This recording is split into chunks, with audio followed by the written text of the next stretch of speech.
Hello दोस्तों, सामान्य अध्ययन के मेरे इस चैनल बीसी लर्निंग में आपका स्वागत है। दोस्तों, भूगोल विषय पर मैं अपनी अगली प्रस्तुति लेकर के उपस्थित हुआ हूं। इसमें हम लोग महासागरीय धाराओं के संबंध में जानकारी प्राप्त करेंगे।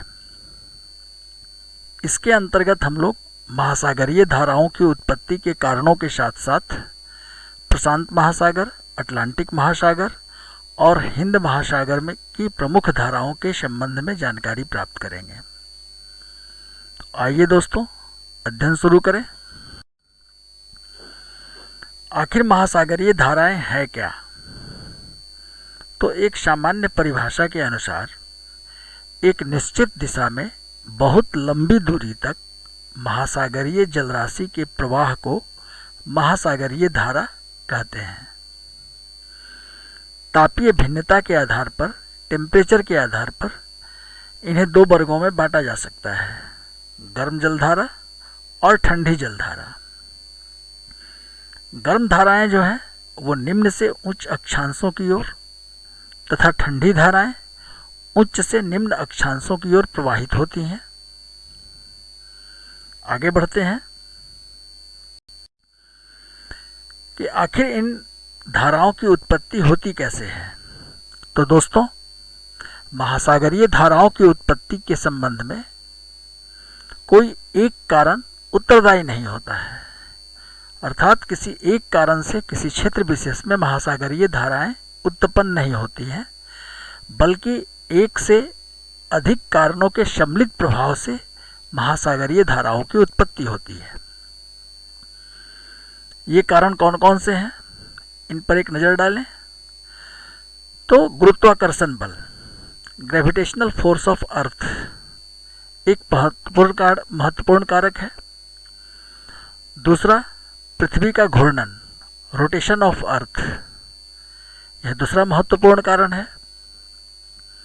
इन दोनों के अतिरिक्त सागरीय कारण भी होते हैं महासागरीय धाराओं की उत्पत्ति में, जो मुख्य रूप से महासागरीय जल के घनत्व, उसकी डेंसिटी से संबंधित होते हैं। और बाह्य सागरीय कारक, इसके अंतर्गत वायुदाब, प्रचलित पवन और वाष्पीकरण तथा वर्षा, ये फैक्टर्स मिल करके एक क्षेत्र विशेष में महासागरीय धाराओं की उत्पत्ति करते हैं। तो आइए इन विभिन्न कारणों पर एक नज़र डालें। सबसे पहले गुरुत्वाकर्षण बल। दोस्तों, आपको पता होगा कि गुरुत्वाकर्षण बल विषुवत रेखा के पास सबसे कम होता है, और जैसे जैसे हम विषुवत रेखीय क्षेत्र से ध्रुवों की ओर आगे बढ़ते हैं तो गुरुत्वाकर्षण बल का मान बढ़ता जाता है। ध्रुवों पर सर्वाधिक गुरुत्वाकर्षण बल होता है। अतः महासागरीय जल ध्रुवीय भाग से पृथ्वी के केंद्र अर्थात विषुवत रेखा की ओर निर्देशित होता है। महासागरीय जल राशि ध्रुवों से विषुवत रेखा की ओर उनका संचार होता है। आगे बढ़ें। पृथ्वी का घूर्णन। दोस्तों, पृथ्वी का घूर्णन दो प्रकार से महासागरीय धाराओं की उत्पत्ति के लिए उत्तरदायी है। जैसे कॉरियोलिस बल, पृथ्वी के पश्चिम से पूर्व दिशा में घूर्णन करने के कारण कॉरियोलिस बल उत्पन्न होता है, जिसकी प्रवृत्ति स्वतंत्र वस्तुओं को पृथ्वी के केंद्र की तरफ विक्षेपित करने की होती है। इस कारण महासागरीय धाराएं उत्तरी गोलार्ध में अपनी दाईं तरफ तथा दक्षिणी गोलार्ध में अपनी बाईं तरफ विक्षेपित हो जाती हैं।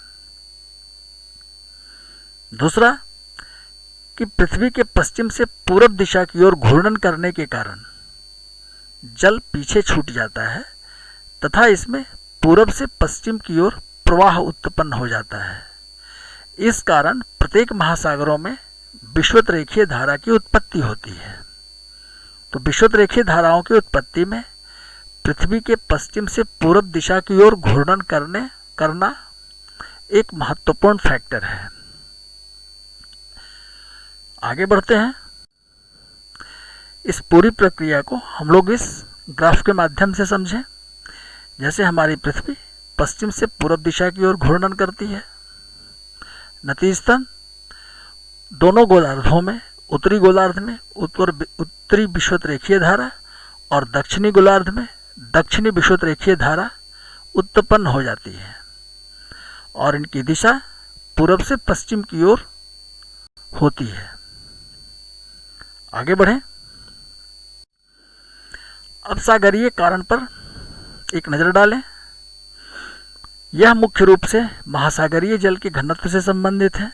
जैसा कि मैंने पहले कहा था, तो महासागर के विभिन्न भागों में क्षैतिज रूप में तथा लंबवत रूप में, हॉरिजॉन्टली और वर्टिकली घनत्व की भिन्नता पाई जाती है। सामान्यतः धाराएं उच्च घनत्व से निम्न घनत्व की ओर निर्देशित होती हैं। दोस्तों, भिन्न भिन्न महासागरों में घनत्व की भिन्नता पाई जाती है और एक ही महासागर में विभिन्न क्षेत्रों में भी घनत्व अलग अलग होते हैं। तो उच्च घनत्व से निम्न घनत्व की ओर धाराओं का प्रवाह शुरू हो जाता है। अब इस घनत्व को प्रभावित करने वाले कारक कौन कौन से हैं, कौन कौन से फैक्टर हैं? तो दोस्तों, ये फैक्टर हैं, दाब संबंधी कारक हैं, तापक्रम की भिन्नता इसके लिए उत्तरदायी है, लवणता सैलिनिटी, इसमें जो अंतर पाया जाता है उससे भी घनत्व प्रभावित होता है, और ध्रुवीय क्षेत्रों में विशेष करके हिम के पिघलने से भी घनत्व प्रभावित होता है। तो इन विभिन्न कारकों के संबंध में थोड़ा जानकारी प्राप्त करें। अब दाब संबंधी कारक। दोस्तों, जल के आंतरिक भाग का दाब इसके सतह के दाब की अपेक्षा अधिक होता है। जैसे जैसे हम समुद्री जल के सतह से अंदर की तरफ जाते हैं, नीचे की तरफ जाते हैं, दबाव बढ़ता जाता है। इस कारण सतह पर स्थित जल का घनत्व आंतरिक भाग की अपेक्षा कम होता है। अतः अधिक घनत्व वाले जल के नीचे बैठने से जल में लंबवत या ऊर्ध्वाधर गति उत्पन्न हो जाती है, वर्टिकल मोशन शुरू हो जाता है। आगे बढ़ें। तापक्रम की भिन्नता। इस बात को आप ध्यान से देखें कि समुद्र के एक निश्चित भाग में ही सूरज की किरणें लंबवत पड़ती हैं। अतः अत्यधिक तापक्रम के कारण इस क्षेत्र के जल का घनत्व अन्य क्षेत्रों की अपेक्षा कम हो जाता है। फलतः उच्च घनत्व के क्षेत्र से निम्न घनत्व की ओर धाराएं चलने लगती हैं। ध्रुवों की ओर से विषुवत रेखा की ओर सागरीय जल का अधः प्रवाह इसी कारण होता है। लवणता सैलिनिटी, यह भी जल के घनत्व को प्रभावित करने वाला एक प्रमुख कारक है। जो अधिक लवणीय जल होता है, जिस जल की सैलिनिटी, जहाँ पर जिस क्षेत्र में महासागरीय जल की सैलिनिटी अधिक होती है, लवणता अधिक होती है, वहाँ का घनत्व अधिक होता है, और जो कम लवणीय जल है, जहाँ सैलिनिटी कम है, वहाँ जल का घनत्व कम होता है। फलतः सागरीय जल के भिन्न भिन्न भागों से भिन्न भिन्न भागों में घनत्व की भिन्नता के कारण धाराओं की उत्पत्ति होती है। अब हिम का पिघलना। ध्रुवीय क्षेत्रों में निम्न तापक्रम के कारण घनत्व अधिक होता है, परंतु हिम के पिघलने से इस क्षेत्र के जल की लवणता कम हो जाती है, सैलिनिटी कम हो जाती है तथा समुद्री जलस्तर में वृद्धि हो जाती है। अतः ध्रुवीय भाग से विषुवत रेखा की ओर धाराएं चलने लगती हैं। इसके अतिरिक्त धाराओं के चलते रहने से किसी क्षेत्र विशेष में जब समुद्री जलस्तर में वृद्धि हो जाती है, तब प्रतिधाराएं भी चलती हैं, जो मुख्य रूप से विपरीत दिशा में प्रवाहित होती हैं। महासागरों में जो प्रतिविषुवतीय धारा जो उत्पन्न होती है, उसके लिए यही कारण सबसे प्रमुख रूप से उत्तरदायी होता है। इसे हम आगे देखेंगे। अब बाह्य सागरीय कारकों पर एक नजर डालें। तो सबसे पहला वायुदाब। सागर के जिस भाग में उच्च वायुमंडलीय दाब पाया जाता है वहाँ दाब के कारण जल के आयतन में कमी होने से जो जल तल है, वाटर लेवल, नीचा हो जाता है। इसके विपरीत कम वायुदाब वाले क्षेत्रों में वाटर लेवल ऊंचा रहता है। इसके कारण उच्च जलस्तर वाले क्षेत्रों से निम्न जलस्तर वाले क्षेत्रों की तरफ धाराओं की उत्पत्ति हो जाती है, जो स्वाभाविक है। अब मध्य अक्षांशों में वायुदाब अधिक होने के कारण ही विषुवतीय क्षेत्रों तथा ध्रुवीय क्षेत्रों से मध्य अक्षांशों की ओर निर्देशित धाराओं की उत्पत्ति होती है। दोस्तों, आपको पता होगा कि मध्य अक्षांशों में विशेष रूप से 30 से 35 डिग्री उत्तरी और दक्षिणी दोनों गोलार्धों में वायुदाब अधिक होता है। इसका कारण आपको पता होगा कि विषुवत रेखा पर उत्तर पूर्वी व्यापारिक हवा और दक्षिण पूर्वी व्यापारिक हवा दोनों अभिसरित होती हैं, एक दूसरे से मिलती हैं और ये ऊपर उठती हैं और ऊपर उठकर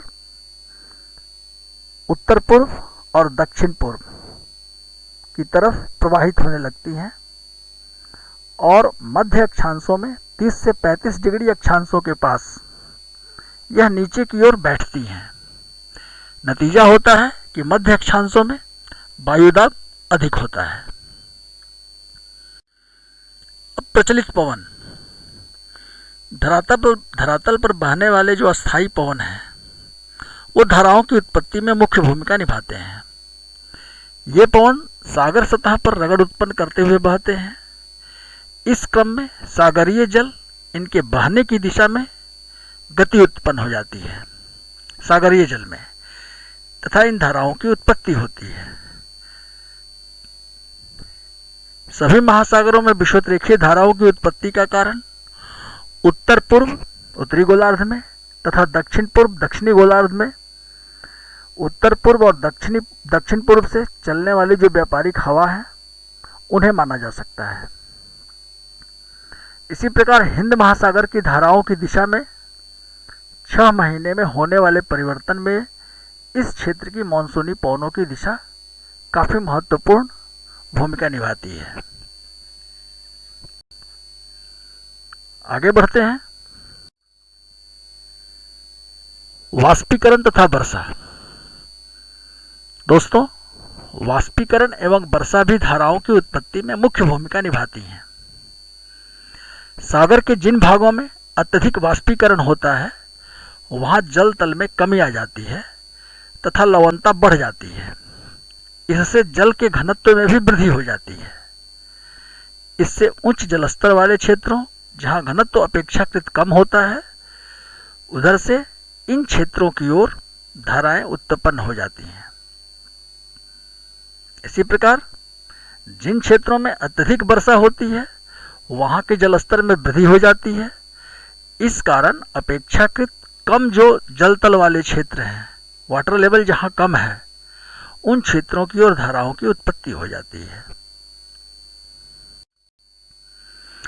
उदाहरण के रूप में हम देखें कि विषुवत रेखीय क्षेत्र में अत्यधिक वाष्पीकरण के बावजूद अत्यधिक वर्षा के कारण जलस्तर में वृद्धि हो जाती है तथा घनत्व भी कम हो जाता है। मध्य अक्षांशों में तीव्र वाष्पीकरण होता है लेकिन वर्षा काफी कम होती है। इसके कारण स्थिति ठीक इसके विपरीत हो जाती है। दूसरी तरफ ध्रुवीय भागों में हिम के पिघलने से जलस्तर में वृद्धि होती है और लवणता में कमी होने से घनत्व कम हो जाता है। इन कारणों से मध्य अक्षांशों की ओर विषुवत रेखीय क्षेत्र से और ध्रुवीय क्षेत्र से मध्य अक्षांशों की ओर धाराएं चलने लगती हैं। ऐसी स्थिति दोनों गोलार्धों में पाई जाती हैं। आगे बढ़ते हैं तो समुद्री धाराओं की उत्पत्ति के संबंध में जो हम लोग उपरोक्त कारणों की चर्चा किए, इसके अतिरिक्त समुद्री धाराओं की दिशा में परिवर्तन लाने वाले भी कुछ कारक हैं, जिसमें तट की दिशा और आकार सर्वप्रमुख कारण है। उदाहरण इसका देखें कि अटलांटिक महासागर की दक्षिण विषुवतीय धारा ब्राजील तट के पास स्थित केप सन रॉक से टकराकर दो भागों में बट जाती है तथा एक उत्तरी विषुवतीय धारा के साथ मिलकर के खाड़ी की धारा गल्फ स्ट्रीम के नाम से अमेरिका के पूर्वी तटीय क्षेत्रों के सहारे उत्तर की ओर बहने लगती है तथा इसकी दूसरी धारा जो है वो दक्षिण की ओर ब्राजील धारा के नाम से ब्राजील तट के सहारे बहने लगती है। इसकी चर्चा हम लोग आगे करेंगे विस्तृत रूप से। उसी प्रकार हिंद महासागर की धाराएं तटीय क्षेत्र के सहारे ही प्रवाहित होती हैं। मौसमी परिवर्तन। दोस्तों, मौसमी परिवर्तन के साथ साथ वायु की दिशा में परिवर्तन होने से धाराओं की दिशा एवं इनके आयतन में भी परिवर्तन होता है। जैसे हिंद महासागर में शीत ऋतु में उत्तर पूर्वी मानसूनी हवाओं के संपर्क में आकर धाराओं की दिशा तट के सहारे पूर्व से पश्चिम दिशा में प्रवाहित होती है। पुनः ग्रीष्म ऋतु में दक्षिण पश्चिमी मानसूनी हवाओं के संपर्क में आकर इन धाराओं की दिशा पश्चिम से पूर्व हो जाती है। इसी कारण हिंद महासागर में विरुद्ध विषुवतीय धारा या प्रति विषुवतीय धारा एवं उत्तरी विषुवतीय धारा में भी परिवर्तन होता है। इस बात को आप नोट कर लें कि विरुद्ध विषुवतीय धारा या प्रति विषुवतीय धारा सिर्फ ग्रीष्म ऋतु में ही उत्पन्न होती है हिंद महासागर में। आगे बढ़ें। अंतःसागरीय स्थलाकृतियां। विशेष रूप से जो महासागरों में कटक पाए जाते हैं, पर्वतों के ऊपर उठे हुए भाग, जब धाराएं इन समुद्री कटकों को पार करती हैं तो कॉरियोलिस बल के कारण उनमें तदनुसार परिवर्तन आ जाता है। दोस्तों, महासागरीय धाराओं की उत्पत्ति के संबंध में जो उपरोक्त तथ्यों की विवेचना हम लोगों ने की है, उसके आधार पर महासागरीय धाराओं के संबंध में एक सामान्य निष्कर्ष हम निकाल सकते हैं। पहला, कि समुद्री धाराएं उत्तरी गोलार्ध में घड़ी की सुइयों की दिशा में तथा दक्षिणी गोलार्ध में इसके विपरीत दिशा में प्रवाहित होती हैं। दूसरा, विषुवत रेखीय धाराएं पूर्व से पश्चिम दिशा में उत्तर पूर्वी तथा दक्षिण पूर्वी व्यापारिक हवाओं के कारण प्रवाहित होती हैं। तीसरा, विरुद्ध विषुवतीय धारा विषुवत रेखीय धाराओं के विपरीत दिशा में पश्चिम से पूर्व की ओर प्रवाहित होती हैं। चौथा, मध्य अक्षांशों में प्रचलित पछुआ पवनों के संपर्क में आकर निम्न अक्षांशों की धाराएं उत्तरी गोलार्ध में उत्तर पूर्व दिशा में तथा दक्षिणी गोलार्ध में दक्षिण पूर्व दिशा में विक्षेपित हो जाती हैं। पांचवा, गर्म धाराएं ठंडे सागरों की ओर तथा ठंडी धाराएं गर्म सागरों की ओर प्रवाहित होती हैं।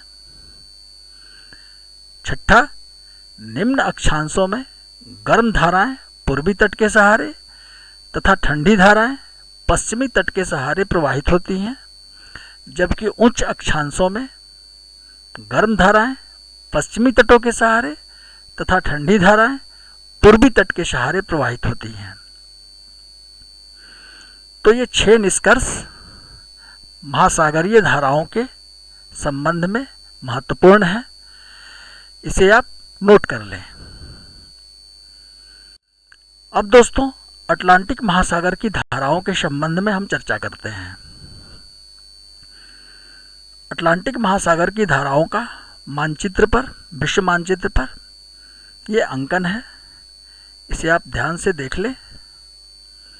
अब इन धाराओं के संबंध में कुछ चर्चा करें। सबसे पहले अटलांटिक महासागर की धाराएं। तो उत्तरी अटलांटिक महासागर की धाराओं के संबंध में देखते हैं। तो पहला, उत्तरी विषुवतरेखीय धारा। यह 0 डिग्री से 10 डिग्री उत्तरी अक्षांश में अफ्रीका के पश्चिमी तट से उत्पन्न होकर दक्षिण अमेरिका के पूर्वी तट से टकराती है। यहाँ इसका 2 शाखाओं में विभाजन हो जाता है। यह एक गर्म जलधारा है और उत्तरी विषुवतीय रेखीय धारा की एक शाखा फ्लोरिडा धारा है और दूसरी शाखा एंडलीज धारा है। पहली धारा जो है वह यूकाटन चैनल से होकर मैक्सिको की खाड़ी में पहुंचती है तथा यहाँ से फ्लोरिडा जलडमरू मध्य से होकर उत्तर की ओर प्रवाहित होती है, इसलिए इसे फ्लोरिडा धारा कहा जाता है। और उत्तरी विषुवतीय रेखीय धारा की जो दूसरी शाखा है वो एंडलीज धारा कहलाती है। यह धारा वेस्ट इंडीज़ के पूर्वी किनारे से होकर प्रवाहित होती है और इसकी दिशा जो होती है दक्षिण से उत्तर की तरफ होती है। मानचित्र पर इसे देखें, ये उत्तरी विषुवतीय रेखीय धारा है। यहाँ आकर के यह दो भागों में विभाजित हो जाती है। एक धारा वेस्ट इंडीज़ के पूर्वी तट के सहारे प्रवाहित होने लगती है और इसकी दूसरी शाखा जो है ये फ्लोरिडा की खाड़ी में चली जाती है। तो ये एंडलीज धारा है जो वेस्ट इंडीज़ के पूर्वी तट के सहारे प्रवाहित हो रही है और ये जो दूसरी शाखा फ्लोरिडा धारा है जो फ्लोरिडा की खाड़ी की तरफ जा रही है। आगे बढ़ते हैं। गल्फ स्ट्रीम 30 डिग्री उत्तरी अक्षांश पर हेट्रस अंतरीप के पास फ्लोरिडा एवं एंडलीज धाराएं आपस में मिलकर के उत्तर अमेरिकी तट का अनुसरण करती हुई दक्षिण से उत्तर की ओर बहती हैं और न्यू फाउंडलैंड के समीप पछुआ पवनों के प्रवाह के साथ पूरब की ओर मुड़ करके यह ग्रैंड बैंक तक जाती हैं। तो ये गल्फ स्ट्रीम भी एक गर्म जल धारा है। इसी तरह उत्तरी अटलांटिक धारा 45 डिग्री देशांतर तथा उत्तरी अक्षांश पर गल्फ स्ट्रीम धारा कई शाखाओं में विभाजित हो जाती है। इन्हें सम्मिलित रूप से उत्तरी अटलांटिक धारा कहा जाता है। इसमें से उत्तर की ओर बहने वाली 3 प्रमुख शाखाएं निकलती हैं।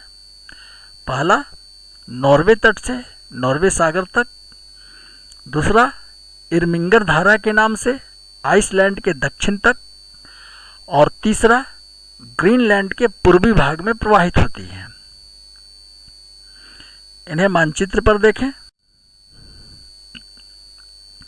तो ये फ्लोरिडा धारा और ये एंडलीज धारा आपस में मिलकर के ये गल्फ स्ट्रीम धारा के नाम से ये प्रवाहित होती हैं और न्यू फाउंडलैंड के पास पछुआ हवाओं के संपर्क में आकर के इनकी दिशा ये मुड़ जाती है पूरब की तरफ और ग्रैंड बैंक तक ये पहुंचती है और ये 3 भागों में विभाजित हो जाती है।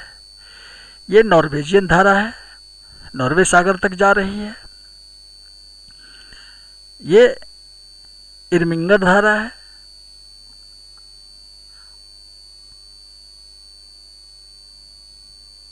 और ये ग्रीनलैंड की तरफ प्रवाहित होने वाली धारा है। आगे बढ़े। कनारी धारा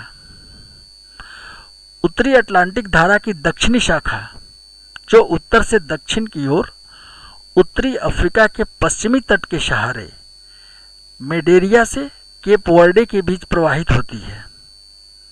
यह ठंडी जलधारा है। पुनः यह उत्तरी विषुवतीय धारा में आकर के अफ्रीका तट के पास मिल जाती है।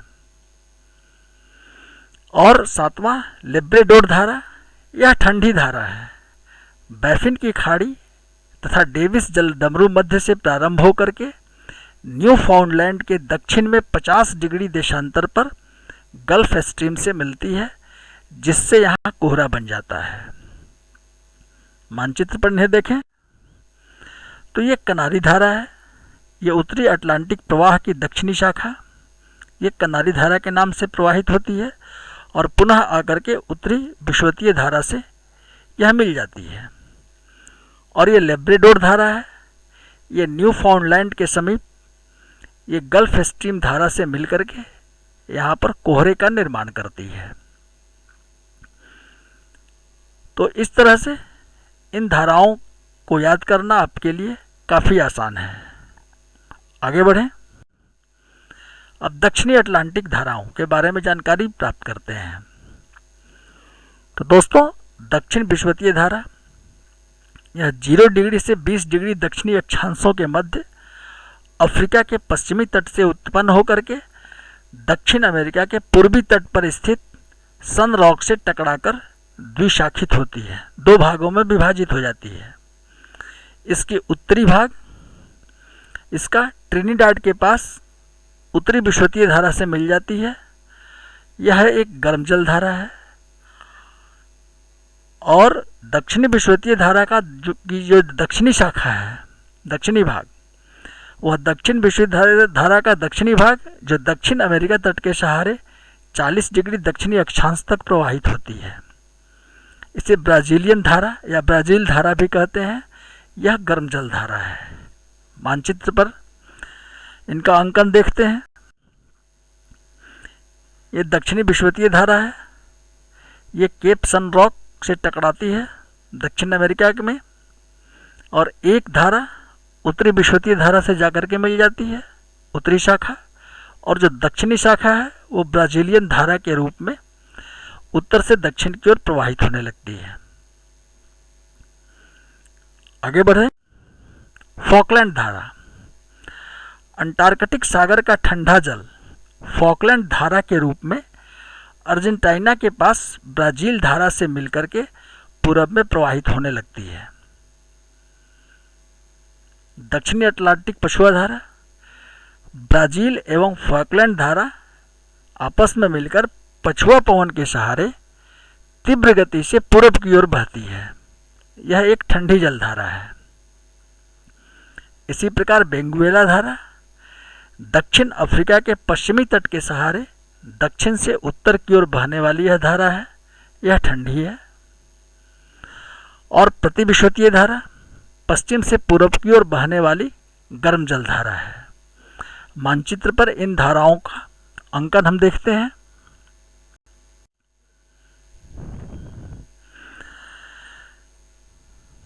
ये फॉकलैंड धारा है। ये अंटार्कटिक सागर का ठंडा जल इस धारा के रूप में आकर के इस ब्राज़ीलियन धारा से मिलता है और पछुआ पवन के प्रवाह में आकर के इनकी दिशा पूरब की ओर हो जाती है। और ये दक्षिणी अटलांटिक पछुआ धारा की एक शाखा बेंगुएला धारा के रूप में दक्षिण से उत्तर की ओर अफ्रीका के पश्चिमी तट के सहारे प्रवाहित होने लगता है। तो ये बेंगुएला धारा है। और प्रतिविषुवतीय धारा पश्चिम से पूरब दिशा की ओर प्रवाहित होती है। आगे बढ़ें। दोस्तों, प्रशांत महासागर की धाराओं के बारे में जानकारी प्राप्त करते हैं। प्रशांत महासागर की धाराओं का मानचित्र पर ये अंकन है, इसे आप देख लें। इनकी विशेषताएं हम आगे देखते हैं। सबसे पहले उत्तरी विषुवतरेखीय धारा, ये मैक्सिको तट से आरंभ होकर पश्चिम दिशा में बहते हुए फिलीपींस द्वीप तक बहने वाली गर्म जल धारा है। इसकी उत्पत्ति दक्षिण पूर्वी मानसूनी हवाओं तथा महासागर के पूर्वी तट की कैलिफोर्निया धारा से होती है। क्यूरेसियो धारा, यह जो है उत्तरी विषुवतरेखीय धारा की उत्तरी शाखा है जो फार्मोसा से रिक्क्यू तक बहती है। यह गर्म धारा है। इसी प्रकार उत्तरी प्रशांत महासागरीय प्रवाह पछुआ पवन के प्रभाव में आकर के क्यूरेशियो धारा पूरब की ओर मुड़कर उत्तरी अमेरिका के पश्चिमी तट तक जाती है। यह भी एक गर्म जल धारा है। मानचित्र पर इनका अंकन देखें। ये उत्तरी विषुवतरेखीय धारा है। ये कैलिफोर्निया धारा आकर के इसमें मिल रही है और यहाँ से यह पश्चिम की ओर प्रवाहित होते हुए उत्तर की ओर मुड़ जाती है और ये क्यूरेशियो धारा कहलाती है। ये क्यूरेशियो धारा पछुआ पवन के संपर्क में जब आती है तो पूरब की ओर मुड़ करके उत्तरी प्रशांत महासागरीय प्रवाह के रूप में प्रवाहित होने लगती है। आगे बढ़ते हैं। अल्यूशियन जलधारा उत्तरी प्रशांत महासागरीय प्रवाह की यह उत्तरी शाखा है। यह धारा द्विशाखित होकर माने दो शाखाओं में विभाजित होकर के प्रथम शाखा बेरिंग जल संधि तथा दूसरी शाखा अलास्का की खाड़ी में चली जाती है। यह ठंडी जलधारा है। उसी प्रकार कैलिफोर्निया धारा उत्तरी प्रशांत महासागरीय प्रवाह की दक्षिणी शाखा है, जो उत्तरी अमेरिका के पश्चिमी तट के सहारे उत्तर से दक्षिण की ओर प्रवाहित होती है तथा पुनः उत्तरी विषुवतीय धारा में मिल जाती है। यह ठंडी धारा है। इसके साथ साथ उत्तरी प्रशांत महासागर की एक अन्य धारा है सुसीमा धारा। यह क्यूरेशियो की एक शाखा है जो जापान के पश्चिमी भाग से होकर के बहती है। यह गर्म धारा है। मानचित्र पर इसे देखते हैं। ये ओयासियो या क्यूराइल धारा है जो बेरिंग जल संधि से उत्तर से दक्षिण की ओर प्रवाहित होती है और ये क्यूरेशियो धारा से मिलती है तथा साथ ही साथ ये एल्यूशियन धारा से भी यहाँ पर यह मिलती है। ये ठंडी जल धारा है। आगे बढ़ें। दक्षिण विषुवतीय धारा। अब दक्षिणी गोलार्ध में तो दक्षिण अमेरिका के पश्चिमी तट से न्यू गुयेना तक प्रवाहित होने वाली गर्म जलधारा है ये। इसी की एक शाखा है पूर्वी ऑस्ट्रेलियन धारा दक्षिणी शाखा। दक्षिण विषुवतीय धारा की दक्षिणी शाखा जो ऑस्ट्रेलिया के पूर्वी तट के सहारे प्रवाहित होती है और यह गर्म धारा है। मानचित्र पर इसे देखते हैं। ये दक्षिण विषुवत-रेखीय धारा है और इसी की जो दक्षिणी शाखा है पूर्वी ऑस्ट्रेलियन धारा ऑस्ट्रेलिया के पूर्वी तट से होकर के प्रवाहित होती है। आगे बढ़ें। पछुआ पवन प्रवाह दक्षिणी 40 डिग्री से 50 डिग्री दक्षिणी अक्षांश के बीच पछुआ पवन के प्रवाह में बहने वाली धारा है जो ऑस्ट्रेलिया से पूरब दिशा में दक्षिण अमेरिकी तट तक बहती है। पीरुआ हम्बोल्ट धारा दक्षिण अमेरिका के पश्चिमी तट के सहारे दक्षिण से उत्तर दिशा में प्रवाहित होने वाली ठंडी धारा है। और एक एल नीनो, अक्सर आप लोगों ने सुना होगा इसका नाम। यह दक्षिण अमेरिका के पेरू तट के पास 0 डिग्री से 36 डिग्री दक्षिणी अक्षांशों के मध्य उत्तर से दक्षिण दिशा में बहने वाली एक गर्म धारा है और इसकी उत्पत्ति शरद ऋतु में जब उत्तरी गोलार्ध में जाड़े का मौसम होता है तो प्रति विषुवत-रेखीय धारा के दक्षिण दिशा में खिसकाव से यह उत्पन्न होती है और यह एक गर्म जल धारा है। मानचित्र पर इनका अंकन देखते हैं। ये पूर्वी ऑस्ट्रेलियन धारा दक्षिणी पछुआ पवन प्रवाह प्रणाली में आ जाती है, उसके संपर्क में आकर के पूरब की ओर मुड़ती है। इसी की एक शाखा पीरू या हम्बोल्ट धारा दक्षिण से उत्तर की ओर दक्षिणी अमेरिका के ये पश्चिमी तट के सहारे प्रवाहित होने लगती है और ये एल नीनो धारा है। यह एल नीनो धारा शरद ऋतु में ये प्रति विषुवत-रेखीय धारा जब दक्षिण की ओर खिसक जाती है तो इस प्रति विषुवत-रेखीय धारा से ही इसकी उत्पत्ति होती है और यह दक्षिण अमेरिका के पश्चिमी तट के सहारे प्रवाहित होने लगती है। तो इस प्रकार प्रशांत महासागर की धाराओं की जानकारी आपको आसानी से आप समझ सकते हैं और इसे याद करने में आपको काफ़ी सहूलियत होगी। प्रति विषुवत-रेखीय धारा उत्तर एवं दक्षिण विषुवत-रेखीय धारा के मध्य पश्चिम से पूरब की ओर प्रवाहित होने वाली यह एक गर्म जल धारा है जो न्यू गुयेना के पास जल के अधिक आयतन के कारण प्रवाहित होती है। अब आगे बढ़ें। हिंद महासागर की धाराएं।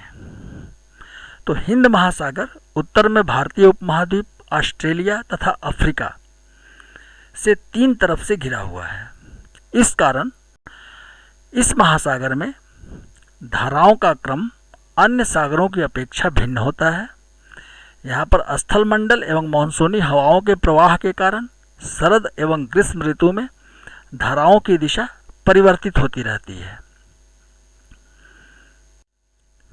इस मानचित्र में हिंद महासागर में प्रवाहित शीत ऋतु में प्रवाहित होने वाली धाराओं की दिशा दर्शाई गई है। इसी प्रकार ग्रीष्म ऋतु में उत्तरी गोलार्ध में इन महासागरीय धाराओं की दिशा ठीक इसके उल्टी हो जाती है। इन्हें हम देखें तो उत्तरी गोलार्ध में उत्तर पूर्वी मानसून धारा या ड्रिफ्ट, चूँकि शरद ऋतु में उत्तर पूर्व मानसूनी पवन का आविर्भाव होता है जिनमें स्थल से जल की ओर हवा चलती है, अतः हिंद महासागर के उत्तरी गोलार्ध में अंडमान तथा सोमालिया के बीच पूरब से पश्चिम दिशा में एक धारा बहने लगती है। यह 5 डिग्री उत्तरी अक्षांश के दक्षिण से होकर के प्रवाहित होती है। इसके अलावा बंगाल की खाड़ी में तथा अरब सागर में स्वतंत्र रूप से धाराओं का आविर्भाव हो जाता है जो दक्षिण पश्चिम दिशा की ओर चलती है। इसे आप देख लें, उत्तर पूर्वी मानसूनी धारा की दिशा शीत ऋतु में इस प्रकार होती है। आगे बढ़ें। विपरीत धारा। उत्तर पूर्वी मानसून के समय ही एक विपरीत धारा का निर्माण होता है जो 2 डिग्री से 8 डिग्री दक्षिणी अक्षांश के मध्य पश्चिम से पूर्व दिशा में जंजीबार से सुमात्रा के बीच प्रवाहित होती है। आगे बढ़ते हैं। ग्रीष्मकाल में दक्षिण पश्चिमी मानसून धारा। ग्रीष्मकाल में दक्षिण पश्चिमी मानसून हवाओं के प्रभाव में आकर के उत्तरी गोलार्ध में चलने वाली पूर्वी मानसूनी धारा का प्रवाह का क्रम उलट जाता है। दक्षिण पश्चिम से उत्तर पूर्व की ओर धारा का आविर्भाव होता है। जैसा कि हम लोग पहले भी देख चुके हैं, ये ग्रीष्म ऋतु में उत्तरी गोलार्ध में हिंद महासागर में चलने वाली धाराओं की दिशा है। दोस्तों, लेकिन हिंद महासागर के दक्षिणी गोलार्ध में धाराओं के क्रम में कोई परिवर्तन नहीं होता है और दोनों ही मौसमों में ये धाराएं एक समान रहती हैं। इनकी दिशा, इन्हें देखते हैं कि दक्षिण विषुवतीय धारा अन्य महासागरों की भांति दक्षिणी गोलार्ध में दक्षिणी विषुवतीय धारा की उत्पत्ति होती है जो पूर्व से पश्चिम दिशा में प्रवाहित होती है। इस दक्षिणी विषुवतीय धारा भी 2 शाखाओं में विभाजित होती है। पहला है मोजाम्बिक धारा।